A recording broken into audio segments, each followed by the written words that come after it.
You are listening to the Opioid Affected Youth Initiative's podcast, Answering the Call. In each of the featured episodes, we will hear from experts from the field who will go in depth with their personal stories and experiences in responding to the opioid epidemic throughout communities across the country. This podcast is supported by the Office of Juvenile Justice and Delinquency Prevention. The opinions, findings, and conclusions or recommendations expressed in this podcast do not necessarily reflect those of the U.S. Department of Justice. Welcome to part 2 of our podcast series, Answering the Call, where we seek to broaden the awareness lens of the opioid epidemic in hopes of improving the mental and physical well-being of all. In this segment, the Frontline, we will spotlight the emergency medical services, the EMS's responses to the opioid epidemic. We will take a look into their unique perspective on the opioid crisis and how the epidemic has presented significant challenges to communities across the country. I am your host, Rhonda Shaw, with the Opioid Affected Youth Initiative, OAYI, under the management of the Institute for Intergovernmental Research. This initiative supports juvenile and criminal justice systems to address the needs of youth impacted by opioid and substance use disorders, and to reduce juvenile justice and foster care system involvement. We are super excited to present this series and equally excited to have our guest for this segment, Captain Christopher Menapace. Captain Menapace has worked as an assistant fire chief, overseeing emergency medical services, fire operations, the Prevention Bureau, as well as improving the delivery of services to the community. He implemented the Whitehall's Help for Overdose, the WHO program, that works to reduce opioid misuse, addiction, and fatalities by assisting with treatment, recovery, and prevention of opioid usage. Currently, Captain Menapace serves in his home county as the Mobile Integrated Health Captain for Coshocton County Emergency Medical Services. And his resume is so extensive and far beyond what we have time to mention, but I know that he will share more about his background and how his work has positively impacted the crisis as we move further into this conversation. Let me just say welcome to you, and it's a pleasure to have you, and my sincere thanks to you for taking a moment to have this discussion, Captain Menapace. Rhonda, it's a pleasure to be here. Chris is fine for today. Let's just go with Chris. That way you're more comfortable, I'm more comfortable. But it's truly my honor to be here because the more opportunity we have to share this type of message to the more people, the more children that will be impacted positively, and in return, society as a whole. So it's truly my privilege to be here. So thank you. Thank you. So emergency medical services individuals, the EMS individuals, they have a critical role in addressing the opioid crisis. They provide immediate care for overdose patients. They support prevention efforts, link patients to addiction treatment centers, and they even share relevant information and data with other public safety and public health partners. So let's just start there. Like, what is your role and what has it been in the past as it relates to combating the opioid crisis? So my current role, I'm what they would call nationally wide, it's known as community paramedicine. So I am we work in a very rural, the foothills of Appalachia County here in Ohio. And it's very rural, 564 square miles, and it only has 36,000 people. And my main focus relative to substance use disorder, specifically the opioid crisis, is every time that we have an overdose or a suspected overdose in our county, since it's county-wide, my goal as the Mobile Integrated Health Captain is to follow up face-to-face cold call. I don't call first. I just roll up in there in my car and knock on the door and introduce myself and explain to them, hey, we understand that, what happened last night. My goal is to get to them within 24 to 72 hours. And I follow up with every victim of every overdose. And I provide for them education on what possibly could have happened. We try to break down the overdose to see what might have went wrong. I offer to distribute Narcan for free. I offer to link them to detox if they're ready. If they are, I have an array of about 13 referral partners that I've built over the years that I can do in person, right screening right now, fast link to treatment. And if it's something they're interested in and today's the day they want help, I put them in the front seat of the car and I take them right to detox. So Mhm. that's currently what I do. In my previous role as the assistant fire chief for the city of Whitehall, where you mentioned that I rolled out the WHO program, it was a little bit more comprehensive. We basically turned the fire station into what we call a safe station. The acronym stood for Stop Addiction for Everyone. Mhm.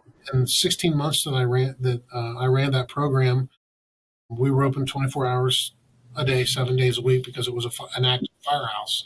But in that 16-month period, we had over 1,400 people walk up Mhm. to the firehouse and request help for addiction. And just like I do now, then personal use product that they had, levels of personal use quantities, we destroyed. We destroyed paraphernalia.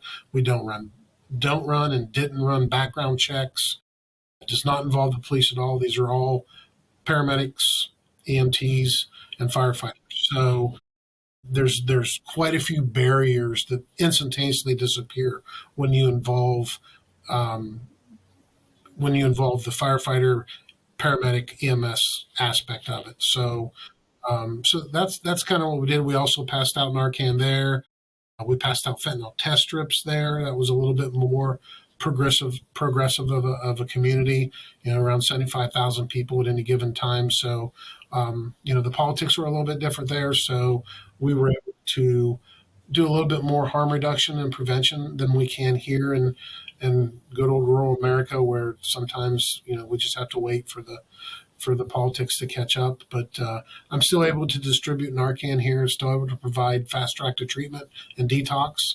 And then, most importantly, wraparound services out here.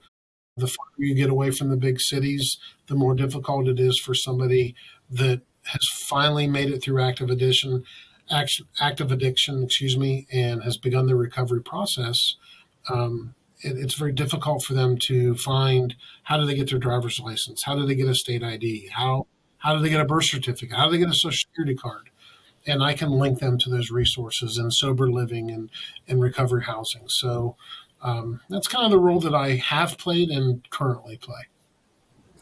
When I try to imagine what goes on at the scene of an emergency, I realize that there's really no way, to actually take into account without being there, all the moving parts. But as you're making these emergencies a top priority, I'm sure that there are other risks that ensue. Whether it's exposure to communicable diseases or contaminated needles, and even now the pandemic poses a risk. Um, Probably even risky, getting to the scene. And all of these factors play a part in how you're able to actually provide services. So, talk about how the opioid epidemic impacted EMS services and the services that you provide to youth and families within communities. So yes, that's a very good point. And yes, all those dangers exist, but quite frankly, um, unfortunately, it's a sad testimony to society as a whole.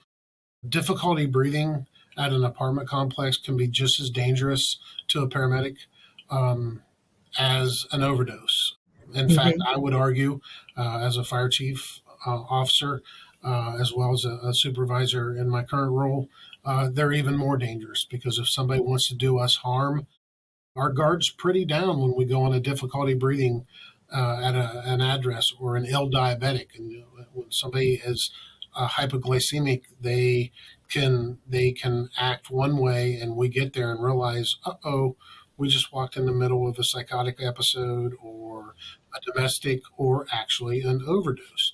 When we go on the overdose run, we know right off the bat what we're walking into. So we put our ballistic vests on. We know what to expect.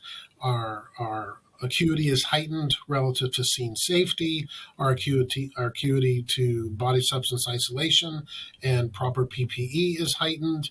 So yeah. So how has it impacted it? Number one, it has increased the run volume exponentially. I mean, um, the amount of overdoses that we have seen, specifically in Ohio. You have to understand, Ohio is pretty much near ground zero of this whole thing breaking wide open between West Virginia and Ohio. We are consistently number one or number two in the nation for not only overdoses as a whole, but unfortunately deaths by overdoses. So the run volume has increased, exponentially. It's just really gone up. But the other thing is we have to be able to address the education of the paramedic, of the first responder, and the way we were able to do it in Whitehall and the way we do it currently beginning to work on it in Coshocton. We're getting there. I've been in this role now for a year next week, so I came out of retirement. So we're beginning to get that. But we have to really look at stepping back away from your community and really embracing the fact that you have a drug problem in your community. It's okay to say, because we all do. The opioid epidemic knows no barrier. It does not care about race. It does not care about religion. It does not care about any particular demographic person. So having said that, every community really needs to have the courage, and the leaders of that community need to have the courage to have self-evaluation, and then they need to be willing to say, oh my, we have a drug problem. And then they need to solicit the support of the people that can make a difference. And in my opinion, there's no better people to help impact a drug problem in a particular community than their first responders. And I break that down, like we did in Whitehall, into two areas. We have the police department, and then we have fire and EMS. Police department should take care of the supply. The drug epidemic is a business. It has supply and it has demand. Police officers are good at putting bad guys in jail. Can they carry Narcan? Can they help before we get there? Can they be CIT trained? Absolutely. Should they be? Absolutely. Can they help do CPR when we need them to? Absolutely. But the bottom line is they are programmed, they are trained, and they are equipped to put bad guys in jail, right? That's what they need to do. And they need to concentrate on that supply while giving us that back end support when we need them to. And fire and EMS, particularly EMS, needs to step up, and we take care of the demand side of the chain. And we do that through harm reduction, prevention, and education. And, that takes on many, many faces. It takes on a lot of work. It's a heavy lift for a lot of agencies because, quite frankly, Rhonda, first responders don't get a lot of training during their initial training on substance use disorder. Many people do not understand substance use disorder, the stigmatization that comes with it, the barriers that exist for somebody that's in active addiction to try to work through.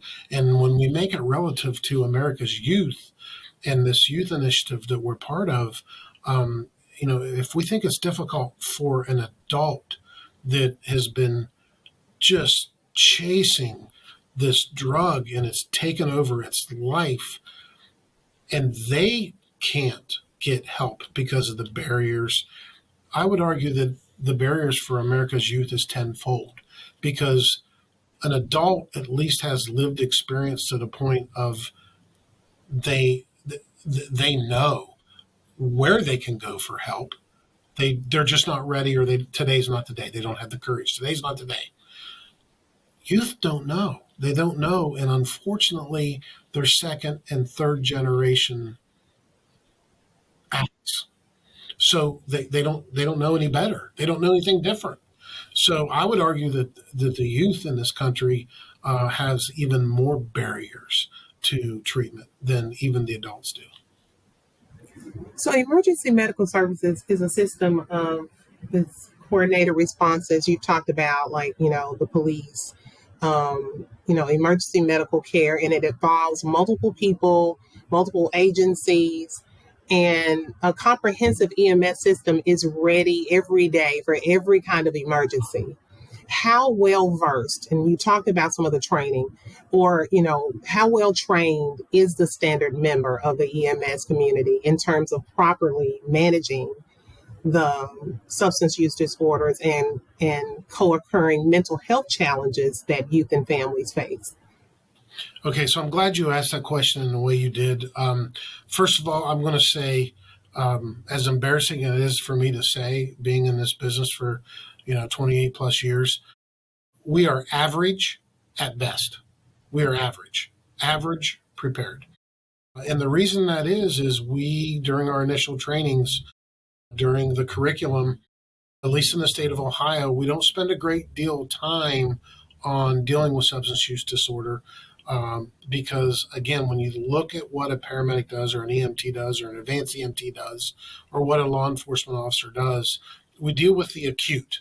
We deal with the right now. We don't deal with the case management, the maintenance of somebody calls 911. What is the name? What is the address and nature of your emergency? We get to the trucks. We get there. We help. We stabilize the situation. We critically think through the problem. We solve it. We get them to their destination, to where they do the warm handoff and they can further stabilize the patient, and we move on. Unfortunately, it doesn't work like that with the opioid epidemic, because there's no quick fix. Sure, we can give them Narcan and we can wake them up. That's what we can do. And we can leave Narcan behind. But what we also have to do is we have to be compassionate caregivers, and we have to understand addiction. And quite frankly, we don't. And to the level that we don't understand addiction when we come out of the academy, or when we come out of certificate programs, depending on what the state structure or what the organizational structure looks at, relative to the amount of training that you need. As poor as we are educated on substance use, we are even less prepared for mental health disorders. We simply don't get the training for it because, I know in our particular organization, we carry 68 different medications that we could administer at any time on any given patient. We do anything from, the kid that fell off the swing and broke his wrist, to somebody that's in acute flash pulmonary edema, and I need to show up, and unfortunately I need to paralyze them, and give them the rapid sequence intubation, paralyze them, put a tube down their throat and their lungs, breathe for them, and get them to the hospital, or get somebody to a cath lab, or take care of a severe stroke, or the multi-trauma car accident. So we handle all these different things.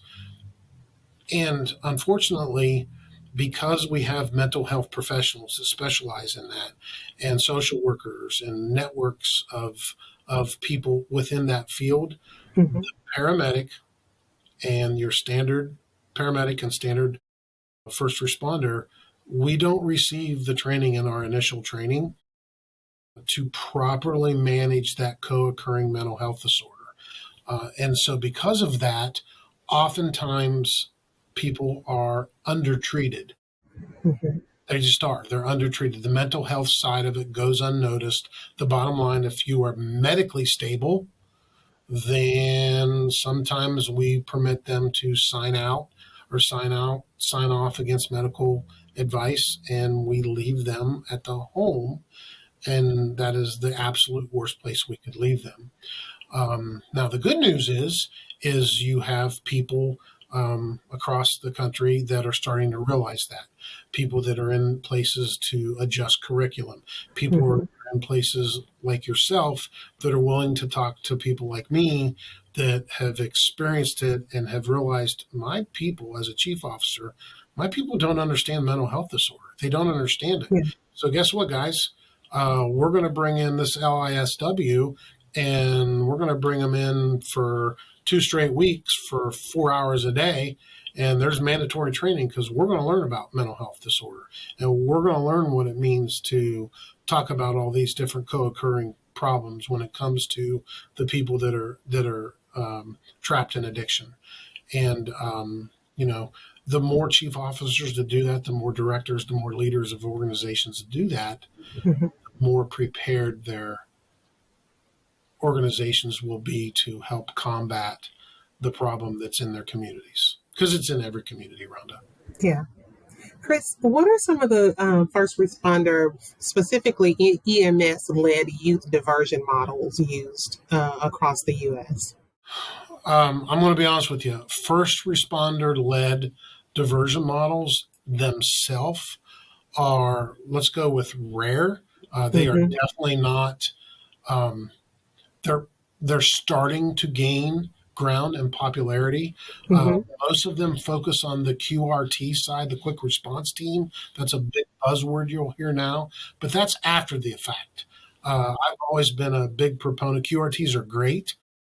I'm also obviously I've been members and continue to be members of QRT teams, but that's not prevention. Well, we need to stop the overdose before it occurs. We need to be preemptive. So that's truly a diversionary program. And so first responder-led diversionary programs are gaining traction across the country, but again, they're heavy lifts because there's a lot of work that goes into it and a lot of education. So I will tell you, what does the standard look like for youth? They're even more rare. There are very, very few youth-specific first responder models. In fact, I have to be honest with you, I don't know that we have any in the state of Ohio. We might. I'm pretty dialed in when it comes to this type of thing in Ohio.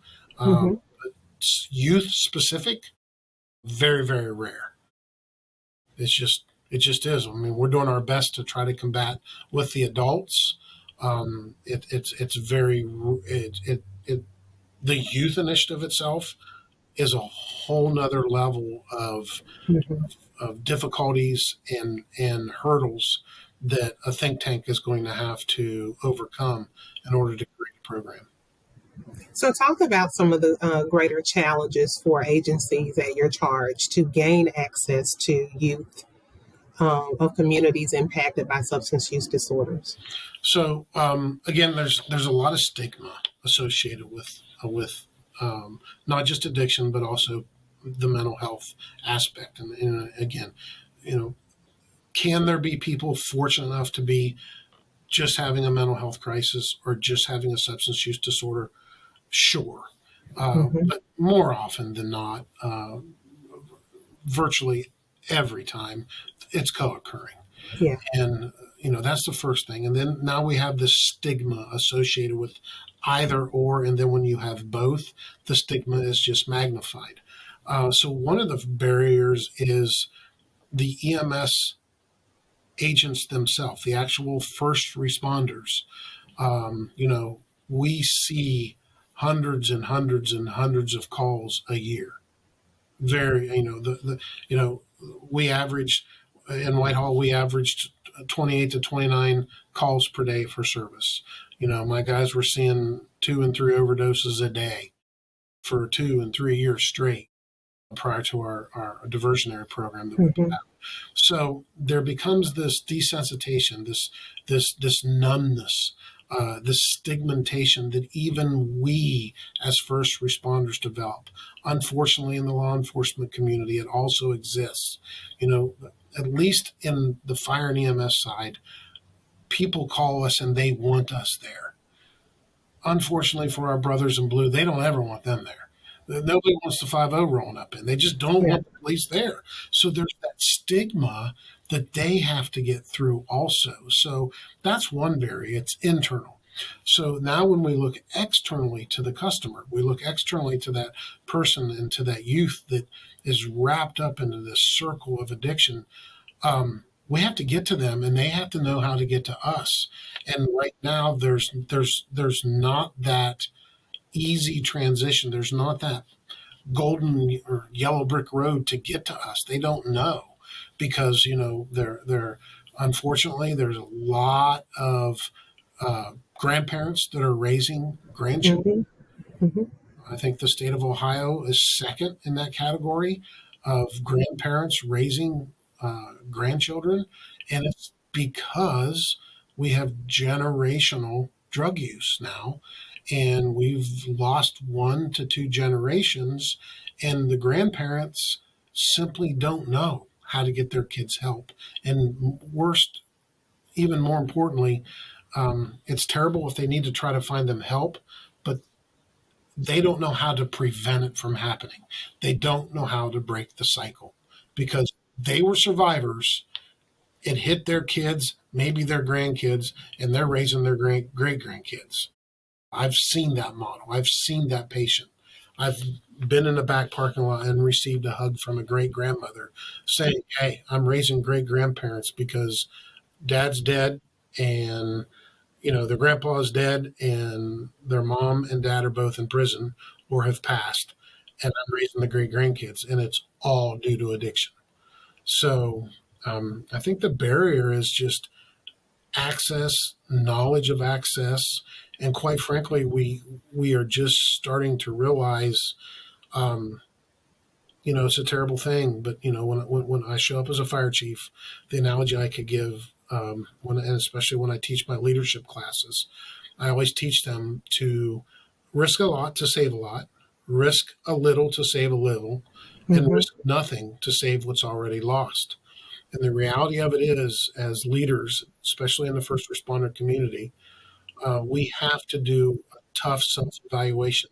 And if we've lost a generation, that's tough.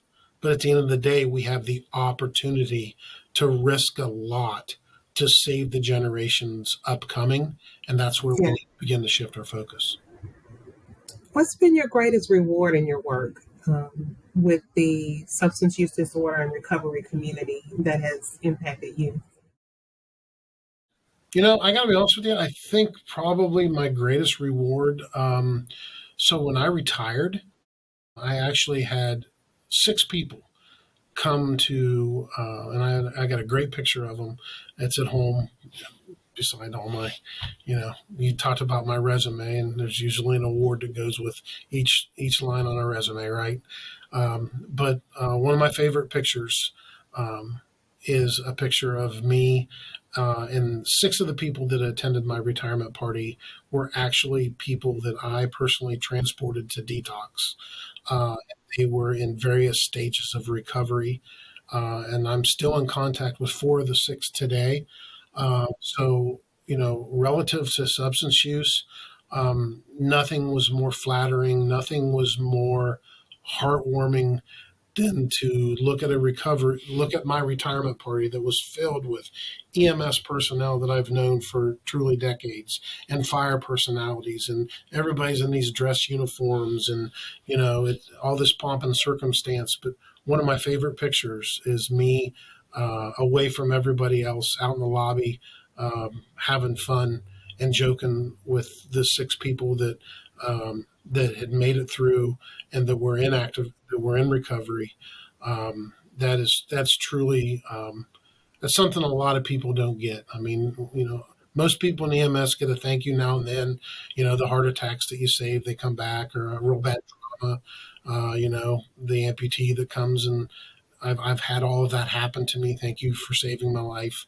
But to have 6 people on their own find out about your retirement party and then come to it, the courage it took for them to come, and then they literally sat right beside my wife and I and my kids at the retirement party. So that's the most rewarding thing relative to substance use that I've been able to experience. So the goal is to assist our youth with overcoming these challenges, as with any individual, and we would like to, help them to overcome these challenges pre-arrest, right? How does an agency, a county, a municipality, or any other political subdivision get started in first responder lead diversion programs?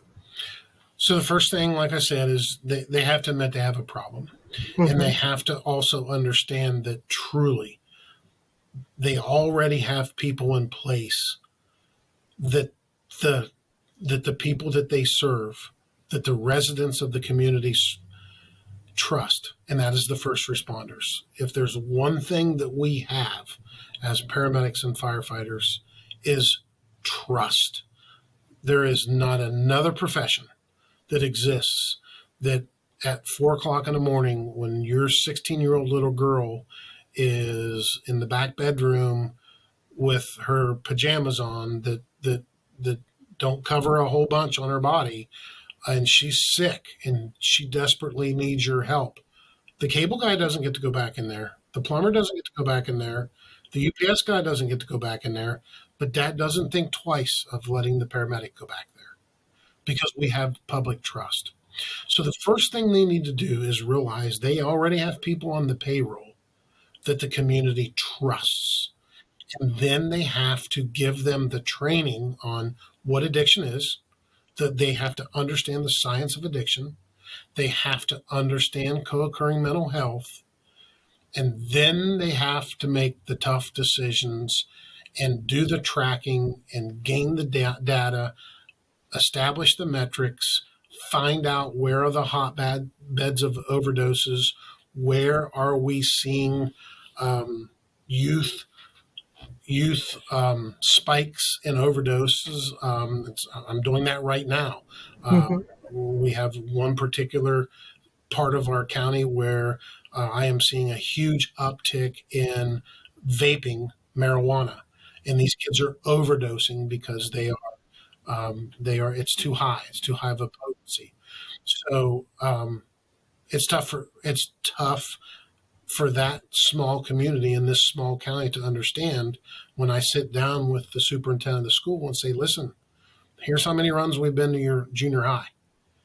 And we need to stop it. And you need to stop it by letting me come in into assembly and explaining to these kids where they're headed and how they can die from this. And today's kids, trust me when I tell you, sixth graders, seventh graders, we need to be targeted them, because if we wait till they get to high school, it's too late. It's too late. So that's how I would do it. I would first of all realize you got a problem. I would trust I would put my faith in the people that you already have on payroll, because the public already trusts them, and then give them the tools and empower them to get with the school systems, to get with the local YMCAs, to get with the youth ministry groups within their, go to the churches, get into the youth ministry. There isn't a church in any community that doesn't have somebody whose life has been touched or devastated by addiction sitting in the pews. Let's get to those people, empower us to talk with them on a Sunday morning, and then offer some type of service to that youth. Because quite frankly, the parents might not know. Oftentimes, especially like where I'm at now, it's very socioeconomically depressed, and people just don't know the resources that are out there. Yeah. What a great discussion. Thanks again for being here. To our listening audience, if you want to hear any of our podcast series, just search for us on YouTube at Opioid Affected Youth Initiative, or on Spotify or Google. Again, that's the Opioid Affected Youth Initiative. Again, I'm your Answering the Call host, Rhonda Shaw. I look forward to having you guys listen in on the next segment. Until then. The Opioid Affected Youth Initiative is deeply committed to supporting the science and community-based efforts to combat the opioid crisis. The discussions that are part of these podcasts support this level of commitment. For additional information regarding the Opioid Initiative, visit us at www.opioidaffectedyouth.org. We also invite you to subscribe to our YouTube channel to view upcoming broadcasts or simply send us an email requesting appropriate links at oayi-info@iira.com.